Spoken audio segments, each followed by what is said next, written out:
Last week on the Nicoletti Show. Let's welcome him back to the show.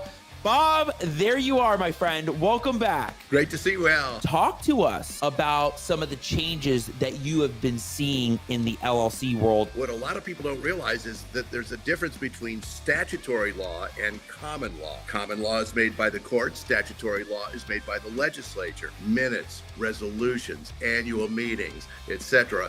These are called the corporate formalities, and that's what people are missing at this point with an LLC. They still think it's the wild, wild west out there, and it's not. The courts have tamped it down. What do you see a lot of investors doing with their LLCs in terms of which of those categories they select? Well, it depends on what they're doing. So in other words, wholesalers and flippers are producing earned income, active income, and they would typically want to have their LLC taxed as an S corporation. That's the kind of business that produces a good or service. On the other hand, those who are buying rental properties, buying whole properties, typically are going to want to have an LLC taxed as a partnership. But there are different tax classifications for different types of real estate activity. What trends are you watching closely in asset protection law? The most important trend I want to mention is the Corporate Transparency Act and Beneficial Owner Information Report has now finally died a death that it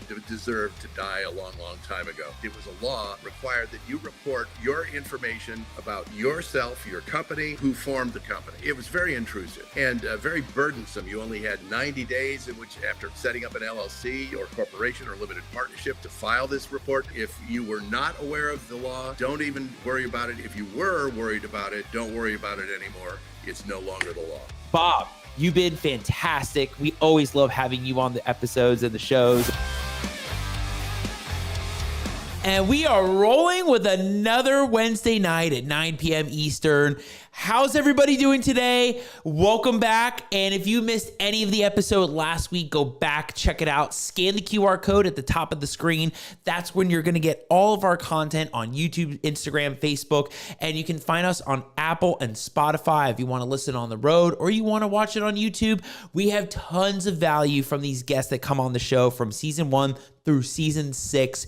Don't miss it. And if you want to find more content on probates and quiet titles and all the partitions and all that weird stuff out there, who doesn't want to know more about probate? Scan that QR code. You got to find all the content out there. Probate's the hottest thing going on right now. It's so hot. I mean, even no matter what market we're in, it doesn't matter. It's just still churning, and it's always exciting. So I am so happy that we are back and rolling with the summer series on the show. And as you know, we are bringing back some of the best in the game to come back on the show to answer and do some deep dive questions for you all out there. And we are bringing back a legend that's been on the show. She is amazing. She is the best. I love her, Stephanie Shepard. And we can't wait to dive in on what Stephanie's been through over the last 2 years since she's been on the show and some of the things she gets into in her business. So I'm ready to dive in. I'm ready to take notes, and everybody that's watching, and we all know if you're watching, Stephanie is one that you really want to ask questions for. Drop your comments, drop your likes, your loves, whatever you want to do. And this is the perfect time to drop those comments in there and questions so she can answer them. And I'm ready. And here we go. Let's rock this thing. Hey everybody, my name is Al Nicoletti. I'm an attorney here in Florida, and welcome to the Al Nicoletti Show, where I bring on real estate super investors, rising rock stars, movers and shakers, and leaders of clubs in their communities that educate, entertain, and inspire all things on Florida real estate on how you can take your company to the next level. Just so you know, we're not all perfect out there. And you know what? For those that always are trying to make videos, you got to bounce back from the mistakes. You got to bounce back from things. I've been through this so many times.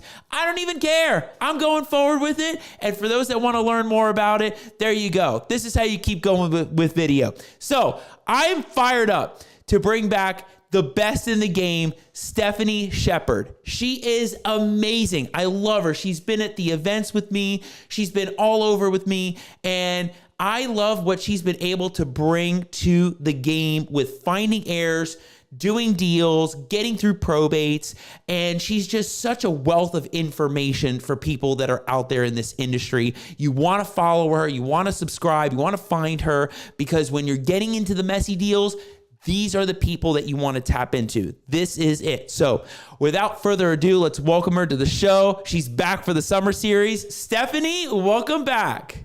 Thank you, Al, for having me. Absolutely. We love having you. It's always a blast. And I got to say, I love seeing your journey over the last 2 years, right? It's amazing watching this. And so when you're able to keep providing value back to the community, give back to everybody, this is what it's about. And we love it. We love what you're doing and building out family trees, doing deep dives. This is what the business is, and we want to learn more about it. So, Steph, we got to ask you, what have you been up to in the last 2 years since you've been on the show? Yeah, well, thank you so much for having me back. And I love seeing your journey as well. It's just as exciting.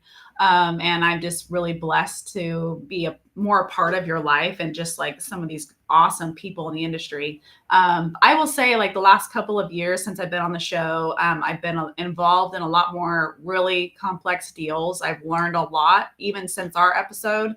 And I've grown a lot of confidence. I was confident then, but just a lot more confidence and a lot more, I'd say, daring risk to take more chances on deals where I'm like, I don't know anything about this, but I'm willing to give it a shot because I want to find out what you're looking to find out. Let's do it together. Yes, and I love the title, Solutions Specialist. And that's the whole goal. You're trying to find a solution to some of these problems, and a lot of these deals are messy. A lot of them get crazy, and you're doing deep dives in this stuff, and every day you're finding out new techniques, new resources, and things that people have never seen before in these deals. And like we were talking off air, just some of the craziest stuff out there. And we got to dive in on one of the first topics, which is doing a deep research and how that create real estate wins.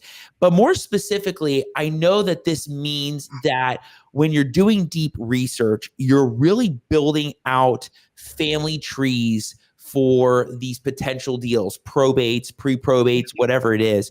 So I want you to do a deep dive on the deep research that creates real estate wins, but I also want you to walk us through the process for building a family tree and identifying potential heirs for a property.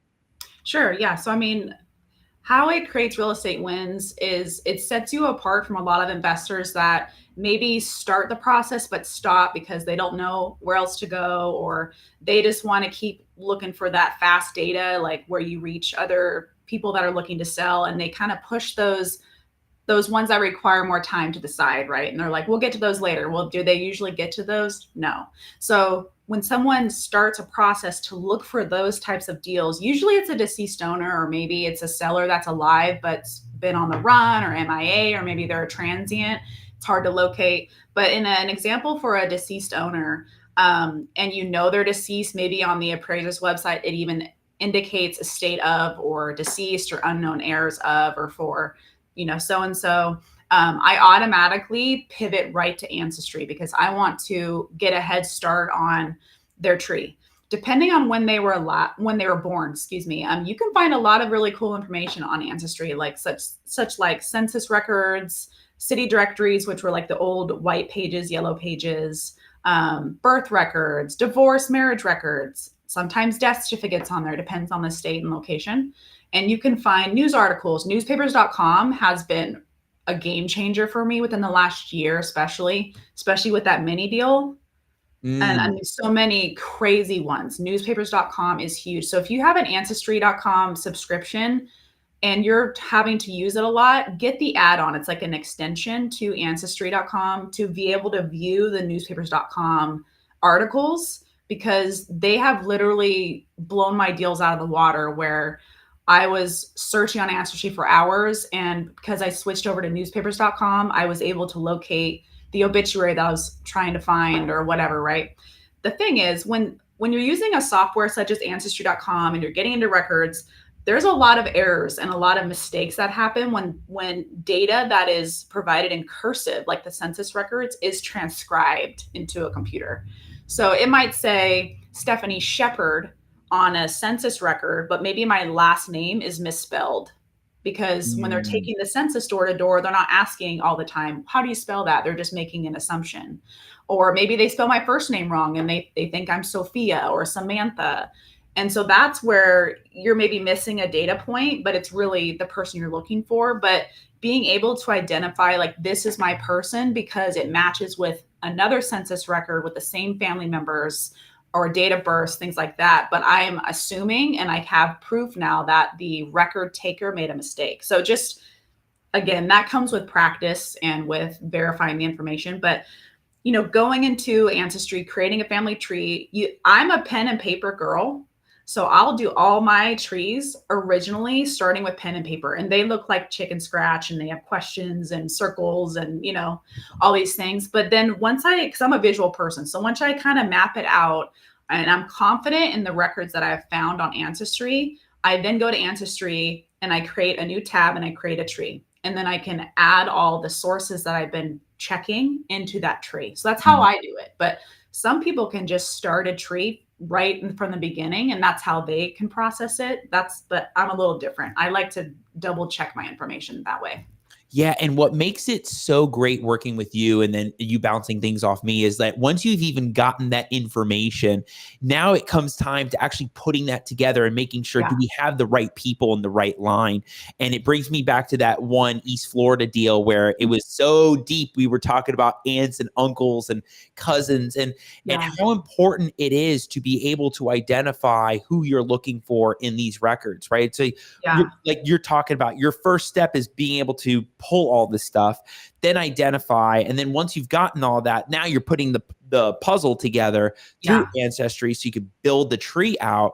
And one of the biggest puzzle piece connectors really is understanding who is the rightful people that you're looking for. You don't want to be going too deep. So how have you learned it the best on your end about how do you piece that out? Like, how do you actually identify, okay, we start here, spouse, kids, okay, non-parents, brothers, sisters, what's your best route?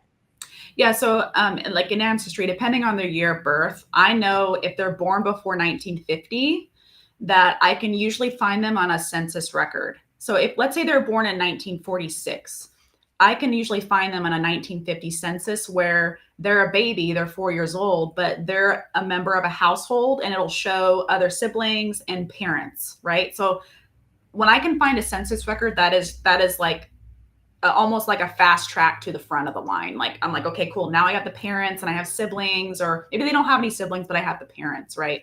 And so then again, like going backwards to go forwards, I had the parents. So even if I know that maybe they have a spouse, they grew up and they got married and had kids, I like to know who the parents are, because you might need it for the probate. You might need it for an affidavit of heirship. You got to know that information. If maybe you're requesting a death certificate, you need to know your mother's maiden name, things like that, right? So always look for a census record if you can. Those are really, really helpful. And again, I feel like it's one of the pivotal points of data that you can have and on Ancestry to help build the tree out and know who you're looking at.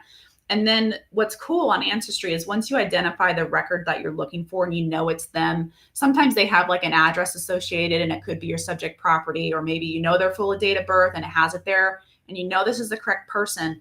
It will suggest records off to the side for you to then cross-validate. Now, I won't say they're 100% correct, because, especially with common names, they're going to mix up different people in those suggested records. But I always open up each suggested record in a new tab and I compare it to the tabs that I know for sure are the subject person I'm looking for. And that way I can just cross out like, okay, this isn't her. This isn't her. Okay, this is her. I'm going to save to my shoebox. I'm going to add to my tree. They save to shoebox is like how you save it to your account, and you can always reference it back later. And then once I save a bunch of stuff to my shoebox, that's when I'm like, okay, for sure, I know this is the tree I built out on pen and paper. I saved everything to my shoebox. I'm now going to add everything to my tree.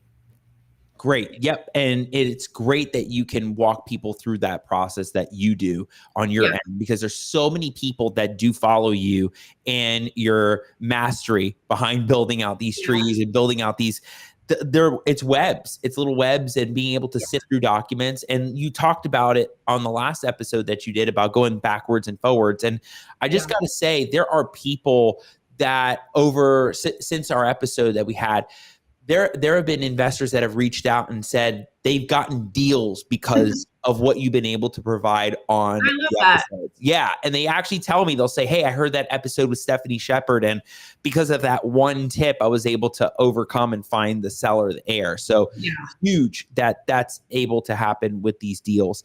And, one thing I want to make sure we drop in here, because we may have talked about it last time, but I want to make sure, because it's almost like an insider tip, but the resources and databases you use to trace heirs and establish lineage, which are those? Been verified, white pages, walk us through it. Yeah, so definitely ancestry.com. That's my number one. I would even say, depending on how old your subject person is or their family members, newspapers.com is great. You can start off with Ancestry though, and that's my number one tool. If you skip trace using a skip trace provider like Skip Genie, sometimes it'll get you a head start and drop some other names for you that you can also cross-reference with Ancestry. So like having a one-off skip tracing software such as Skip Genie, there's IDI, there's TLO, there's all these different ones, right? Having a one-off skip tracing system is great. Ben Verified is also another one. Ben Verified will give you usually month and year of death and location, so you kind of know where they died, whereas maybe you didn't know before. Findagrave.com is another good website, like similar to legacy.com, but sometimes Legacy, they didn't have a formal obituary, but Findagrave, it's usually run by volunteers actually. They'll go to cemeteries and they'll take pictures of the gravestones and they'll upload them to Findagrave with the deceased person's information. And it's just out of a hobby and a good thing that they're trying to do. And then if they can link up different relatives to that decedent, they will do that, which is really cool, because sometimes Ancestry will give you a little bit and then I go to their Find a Grave and it lists their relatives on there. So, again, that could be another shortcut to the top of the line kind of thing. Yeah. Yeah. And there's a lot of different resources I know that people love. And I know you've dropped just now. I mean, those are great ones, and people that can master Ancestry and some of these free resources could and a free one as an example, would be your land records or your public records, official records in Florida. I feel like that resource is so overlooked because in terms of looking for relatives and stuff like that, but just think, maybe they inherited a property, maybe the deed, that the property they lived in now that, they passed away in or is sitting there vacant, they inherited from their mom. And all you have to look at is a deed to see the mother's name, right? Estate of Jane Smith is transferring it to, Jordan Smith or whoever, right? Mm-hmm. So the official records, wherever you can find recorded documents in your county of the property, I always look there. I always look for civil cases. Usually all those searches are free. Some different counties will charge for that, but I always start there too. Looking at the deed and looking at how title is held is almost as important as searching for the heirs, because I've come across so many situations where maybe that owner, did a land contract with someone else, and that person that is on the receiving end of that deed, if everything was satisfied, did something to void that contract. And so originally we're chasing the person that was going to end up with the property, but then we see, oh, wait, they invalidated their contract because it went into foreclosure. They defaulted on their payments. So now it goes back to the estate, who still is the actual owner of the property. But, sometimes those kind of deeds can confuse people because on the appraiser website, it does list multiple owners when it's really just the one. So just looking at the deeds, that's so important. Yeah. Yeah. And like you said, public records can show so many different things out there, right? Yeah. At least in Florida, Florida is very open records. Yes, the best state. Right. Yeah. But then you go to some other states, it's very difficult to find things and dig through it. And let me ask you this. So before we get into the next topic, are there any other tips for people out there to master the art of finding hidden treasures, whether it's owners, heirs, or other opportunities that may be out there for deals? I would say, in a way, I kind of have to, sometimes when I'm looking for information and I'm a little stuck, because, I'm not, it's not like it doesn't happen to me. I have to take a break for a quick minute and I have to think okay, if this was my mom, to what end am I going to find them, right? You wouldn't stop. And that's kind of how I treat every record. But so I'd say that you have to be willing to, it's almost like you shoot before you aim, right? You have to be willing to fail forward and before you find something and just give it a shot. And Google is my best friend. So if I'm stuck, I'm like, okay, where am I stuck? Why am I stuck? Okay, I know that this person was married once. I don't know to who. Maybe they had a very common name. Maybe I know the general area that they were in, but for whatever reason, the state records are not open like a Florida, like official records. So I'm like, okay, I'm going to call the county and I'm going to say, hey, how do I request a marriage certificate in this county? And how do I do this and that? And I call and I ask simple questions, sometimes almost too simple, like just really dumb it down, ask the simple questions and just get the process.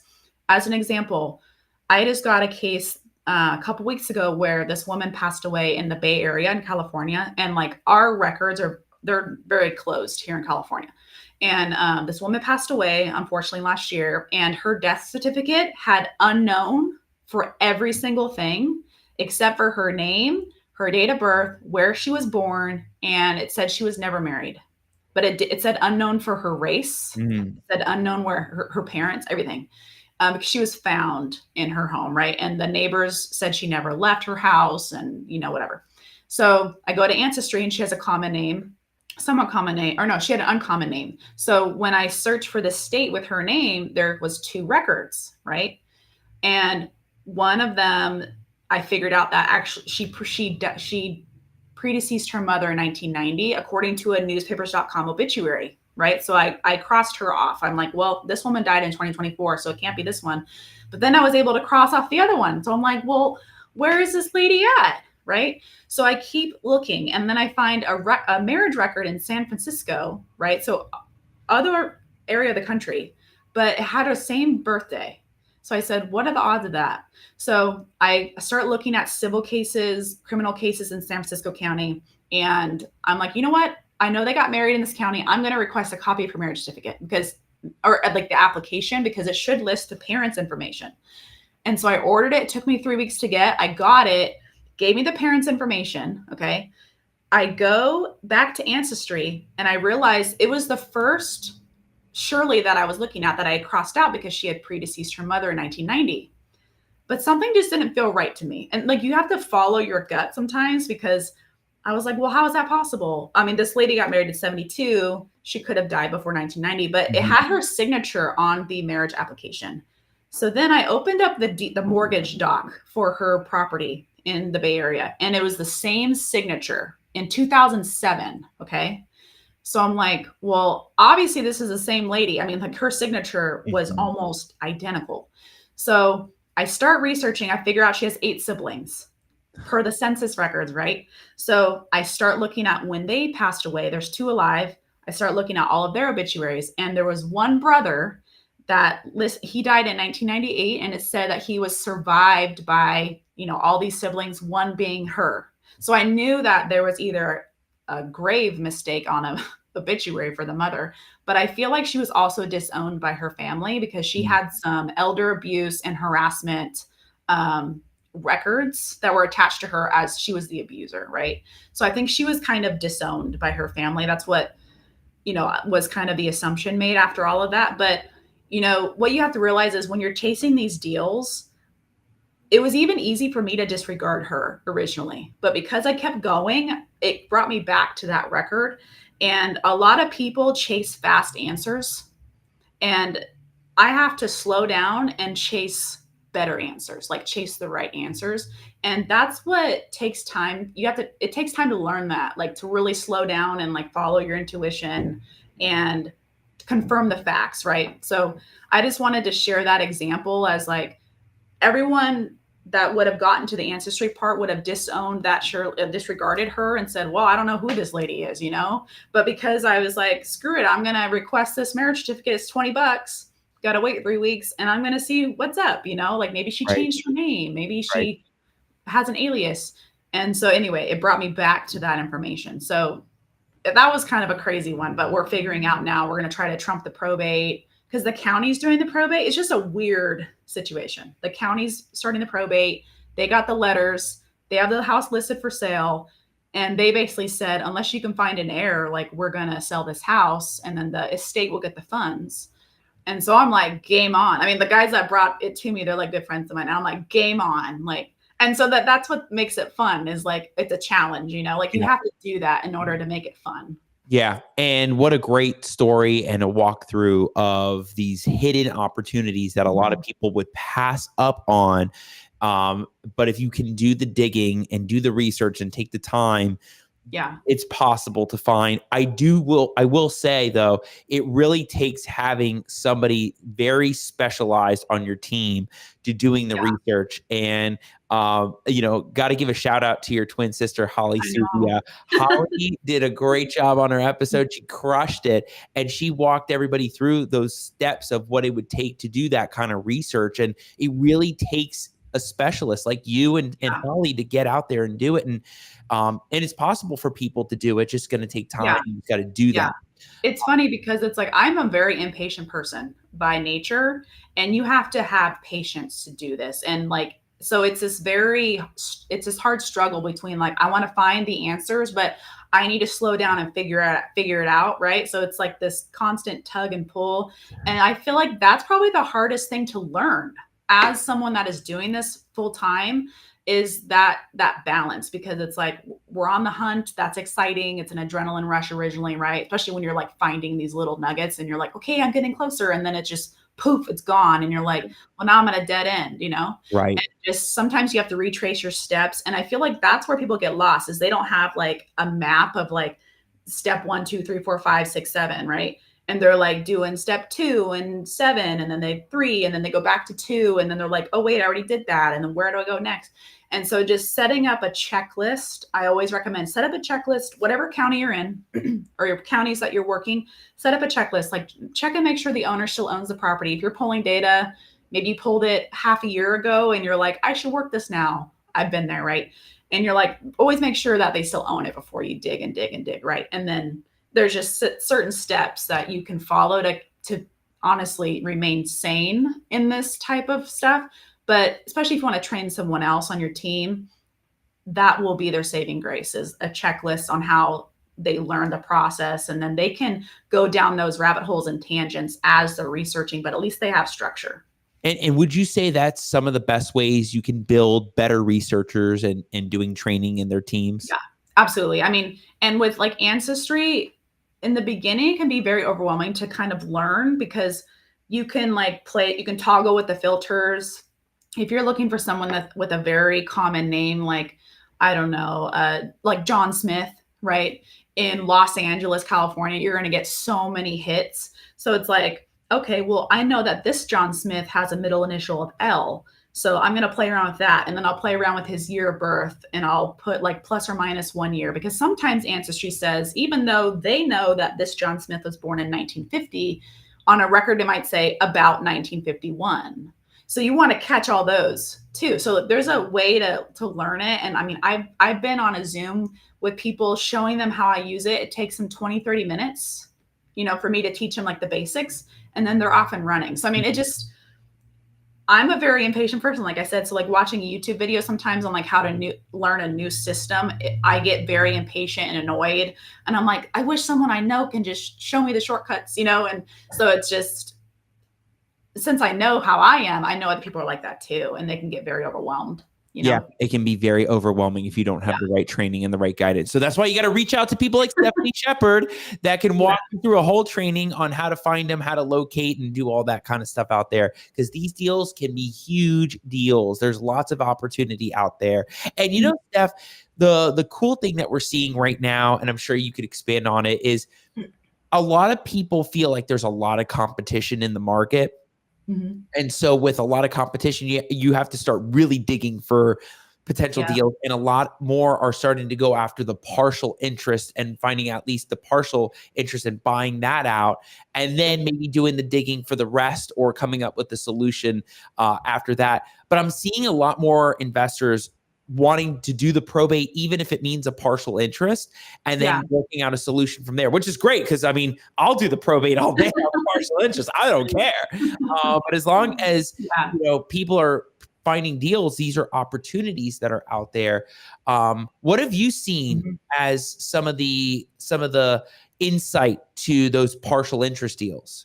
Yeah, I mean, they're definitely becoming more popular, I think, because there's kind of more training out now. Like Logan Fulmer's a big, he teaches a big class every year, once or twice a year about recently about partial interest, and it's just been attracting a lot of interest, especially in Texas. Texas, you can do affidavit airships, which is really awesome, and I wish California would get on that bandwagon because our probates are booked up like at least 12 months. So it's just tedious. So I'm not going and pulling probate data. Like I don't focus on that, but I come across them as I'm pulling my other data, right? As I'm digging, I'm like, oh, deceased, which is common.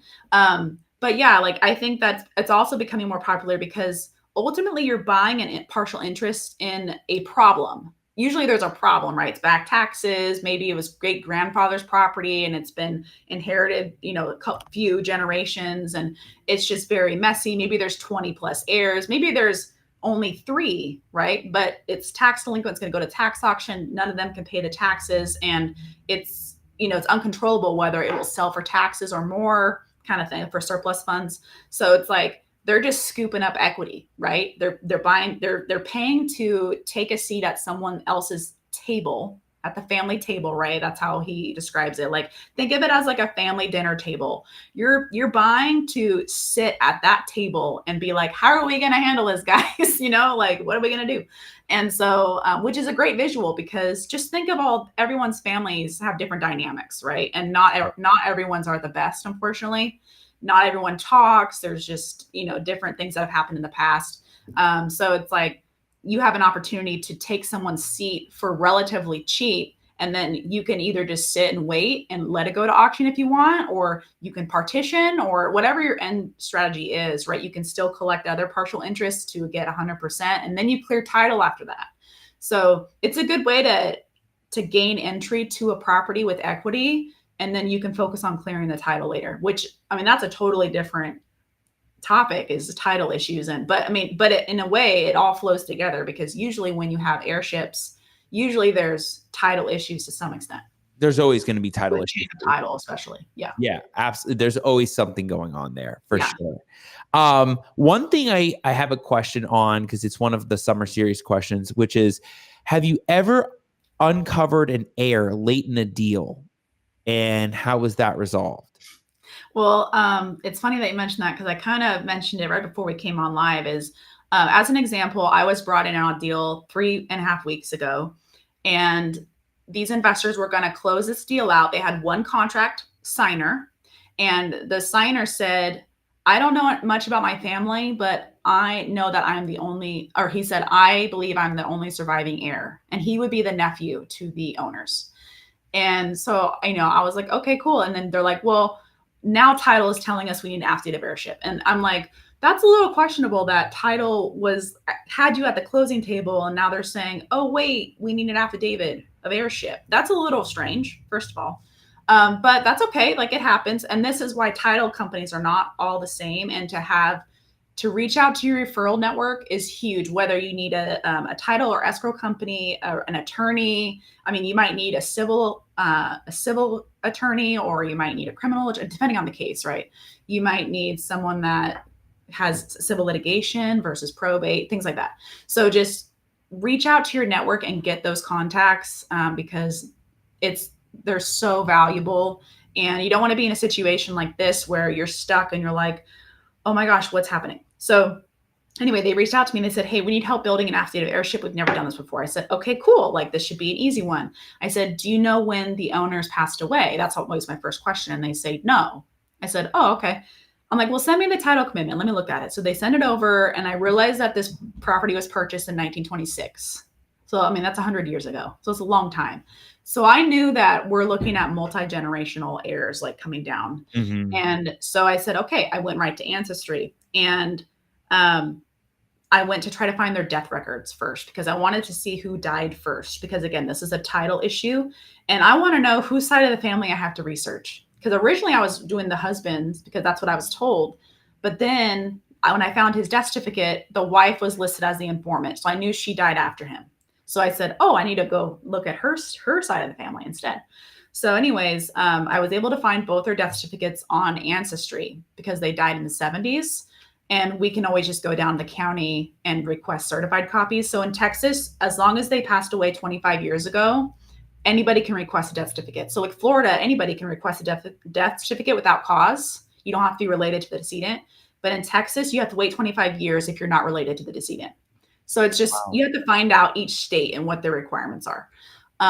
So anyways, when I started digging into her family tree, her side of it, census records were huge. I realized there's 8 kids. So that she had 7 siblings. So, now I know, hey, there's going to be a lot more heirs, because just imagine that each sibling had a child. Now there's 7 more children, and then maybe they died, maybe they each had 1 child. So so who knows how big this tree goes. So I called them and I said, hey, I just want to give you a heads up. This is how things are looking. But I can't say for sure how many heirs there's going to be. I just want to prepare you for that. And so, sometimes you think you have 1 or 2 heirs and it can expand to a lot more. And sometimes it can do the reverse. Like Evanovsky, we were researching and we thought we had I think second cousins or cousins or something. And we thought there were 13. And then after reviewing it with you, there was only 2. Right. So it was everyone wants that situation, right? Because you're like, oh man, 2 heirs is a lot better than dealing with 13. But yeah, they didn't know how to use Ancestry or how to build an affidavit. They didn't have an affidavit of heirship questionnaire to build off of. So it's really important that you connect with someone, even a friend that's done a deal like that. Say, hey, do you have a questionnaire that I can borrow? I mean, you can find them online too. So just, again, Google is my best friend. I go there first. You can find almost anything on the internet. But just have the guts to keep going. I don't even know if this deal will come to fruition or if I'll even get paid on it, but I'm willing to still help and try to see it through because, I want them to be successful and I want to be successful also. But, I'm helping out my client, me, and the sellers, the family.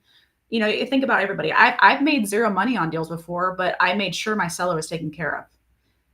So it's just, it's a people business first.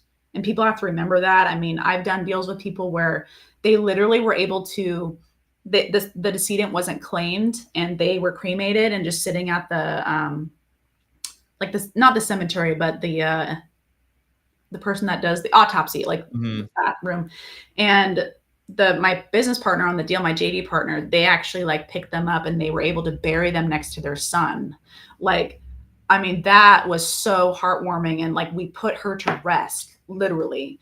And, I just told her, I said, never lose your humanity in business, right? It's human kindness, never lose that. And people, I know it can be really easy to get greedy and on deals, especially when on these types of deals, because they can be really big. But you just have to remember, there's a family here. Usually there's a family here, and I try to take care of them as best as I can, depending on the situation, right? But it's sometimes money isn't everything to them. Right. Find out what's important to them. And in this case, money was important, but also getting the owner to be next to her son who passed away before her was, really meaningful. Yeah. Wow. Another great example of doing the hard deals, doing the hard research to find out what's out there, right? And you have to do a lot of digging and a lot of finding. And Stephanie, you have so much experience in these types of deals that you've gotten into that you can really shed light for people out there. Yeah. And let me ask you this. So how do you typically work with investors? Do you work directly one-on-one? Do you do consulting? Do you do JVs? What is your approach to working with investors? It's a little bit of a mix, depending on what they're really looking for. So take my sister as an example, Florida Sell Now. Mark, one of the owners of Florida Sell Now, he was finding a lot of great opportunities, and he was originally using me to research for him. And I was researching and he was researching, and then we did a couple deals together and it was great. And then I said, hey, you're really good at finding these opportunities.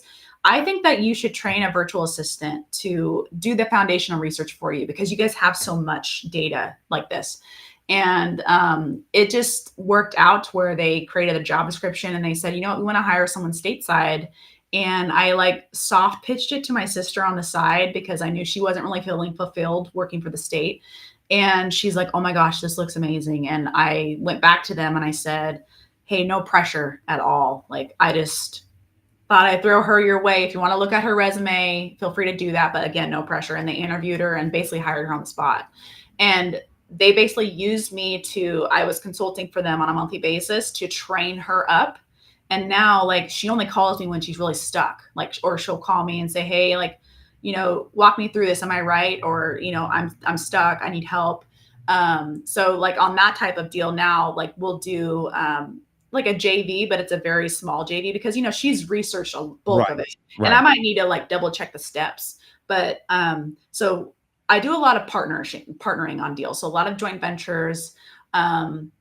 It's been really kind of hard because a lot of them are contingent on the deal closing, and sometimes deals don't close, or sometimes it's a prospect level. And then I'll do all this research and I reach out to my client and say, okay, here are the heirs, maybe call so-and-so first. Right. And then they'll call, and then maybe this person had no idea they were an heir to this estate, but they want to call their aunt who's a realtor, which happens a lot. And then they want to list it, right? So it's like, man, all that hard work in the trash, but it really isn't. It's just the name of the game. And honestly, the more practice you have, the more perfect your aim is, right? So it's like, it's not all for nothing. If anything's made me better, and it's gotten me all these great connections and relationships. But yeah, like I do a lot of joint venturing. Some people will pay me an hourly rate if they just want like to do a Zoom with a virtual assistant. But it just depends on the need for the investor. But most of the time it's a partnership. Yeah. Sure. And I'm sure it's great opportunities when you can do a JV. And I'm sure there's more incentive to even get into more things, but the consulting side is great too, because you know, maybe it's not a lot of research. Maybe it's just maybe it's just finding out a little thing here or two that can lead to the deal happening itself.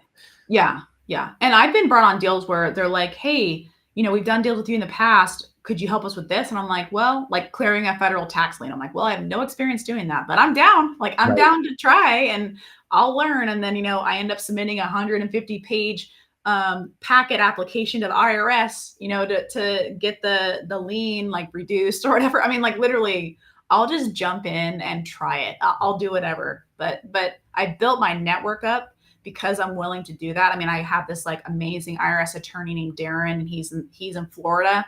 And all he does is like negotiate tax liens and people's tax debt. And like, I've had several conversations with him, and he does it all over the US. So like, he's just a great contact. And so it's like, I've had these very niche contacts that now I'm like, if someone's stuck, I'm like, oh, I have the perfect person for you, you know? Right. So that's huge. Yeah. And talk about, we're segueing into a great topic, which is lean in on your referral sources, right? Yeah. So we talked off air about this, but why is it so important that you lean on word of mouth referral sources that can be trusted to get the work done? Yeah, it's so important because, you know, just think like as an investor, we come across these crazy title deals, right? I'm not going to just Google who's a good real estate attorney in Jacksonville, Florida, right?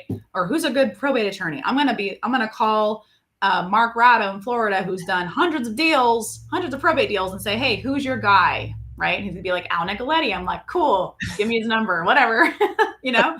And cause it's like, you want to fast track to the front. You don't want to have to interview 10 attorneys to figure out like, these might be okay, or let's try a deal out and then it flops, right? Or maybe that attorney isn't responsive and it's like dating. Literally, it's like dating. I don't want to date a bunch of attorneys to figure out who's going to be the best one for my business. I just want to know who the best is, right? So it's like leverage your network of people that are already doing deals, already have experience in this field, you know, whatever that may be, whether it's probates or civil litigation or whatever, right? Like, I mean, they're all attorneys, all title companies, all investors are not all made the same, right? So it's like good to know who's good and not, or maybe there's several that are good that you're like, I just got to pick one, but they're all highly recommended, you know? Yeah. So sometimes you just got to like try a couple deals out and find your footing and like how you jive together and, you know, kind of thing.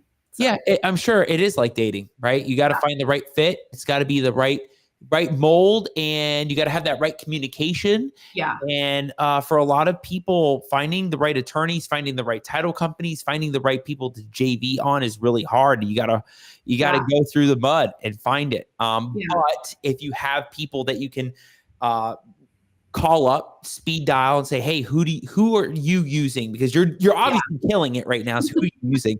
I yeah, totally agree with you. That is the best method, which is word of mouth and not yeah. guessing. Find out who you want to use when you get into this, because you want to get the deal done. That's Yeah. what it's about.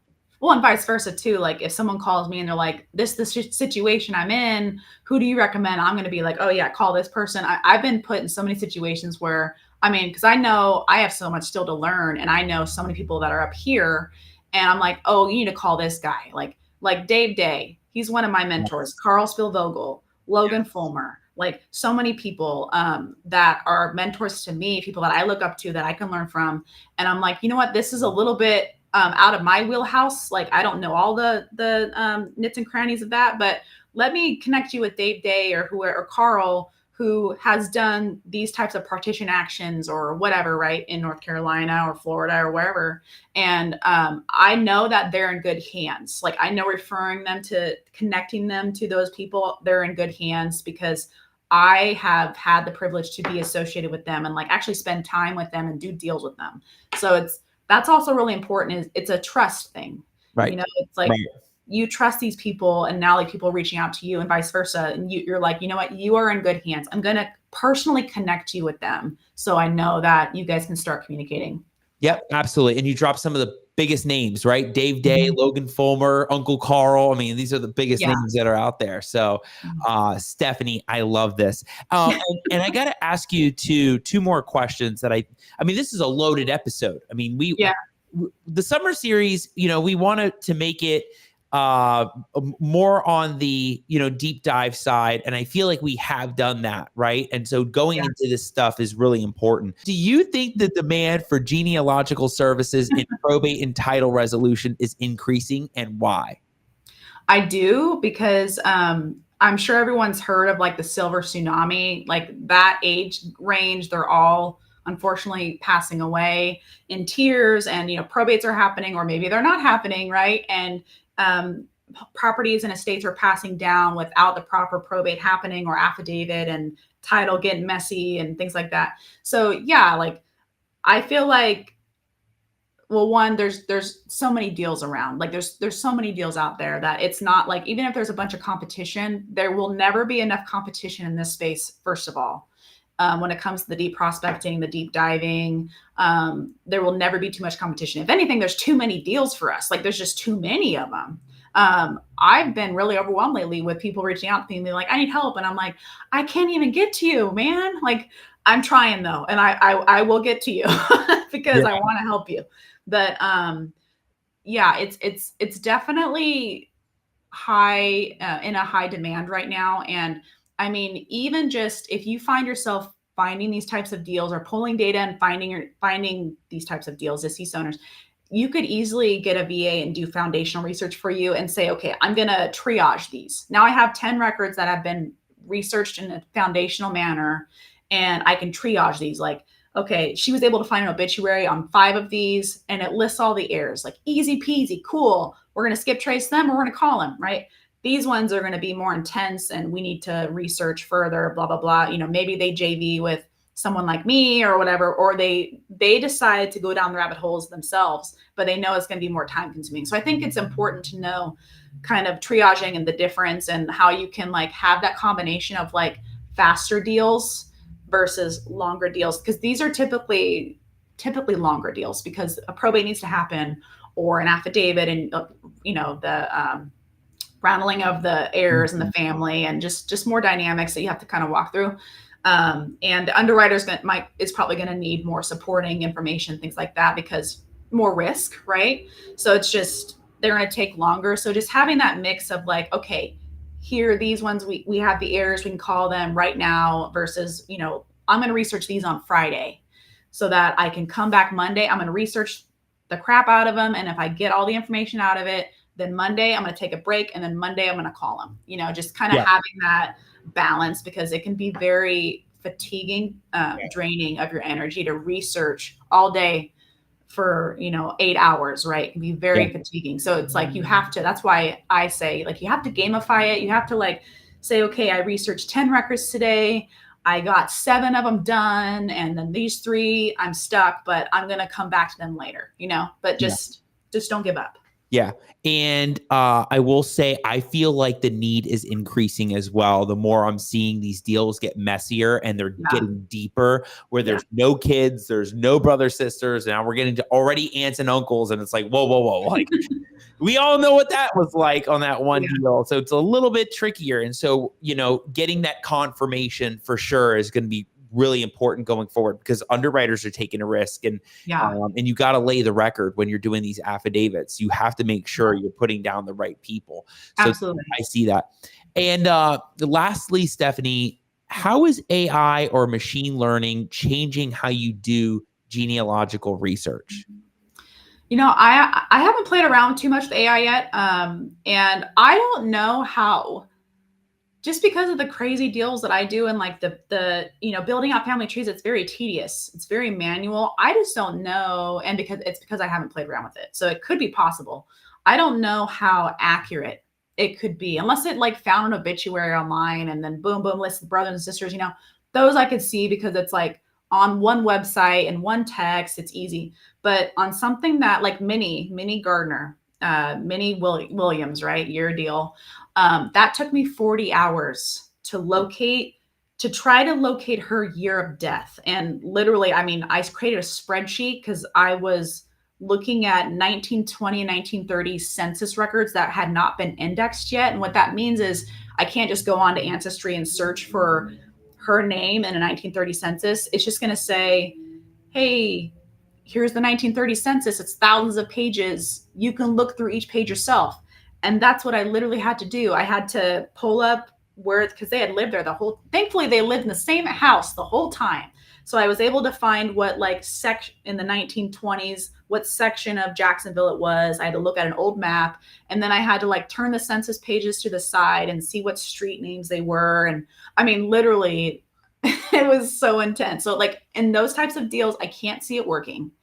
But I'm sure for the easier ones, I'm sure there is stuff that's working now or that could in the future, but I don't know. It's kind of scary to think what it could do, but I don't think that it can do everything. I think there's still going to be plenty of opportunity for you to dive those really tough ones and get your hands dirty and like get in there and beat the machine, basically. Very cool. Yeah. I can't wait for the next episode that we have. If there's an update on this answer, because a lot is changing in like a day. So what's another year or two going to look like with AI and using ChatGPT to try to find or locate people? I don't know. Maybe one day the whole entire Ancestry database will be put into AI, and so everybody can find out who people are. And who knows? Yeah. There. I think it was just acquired. Wasn't it just acquired by BlackRock? I think Ancestry. I think you told me about that. Yeah. So it's like, it's interesting to see what they might want to do with that information. I'm curious to see what the future brings. But again, I don't see, the deals going away or like more competition. I think it'll take a lot of back end coding and to really like set up a bot or something to build the family tree out for you. That's got to be intense to set that up. So I don't really see it impacting us. I think if anything, it might help create a process or something for an investor. Like, hey, I love ChatGPT. I love it.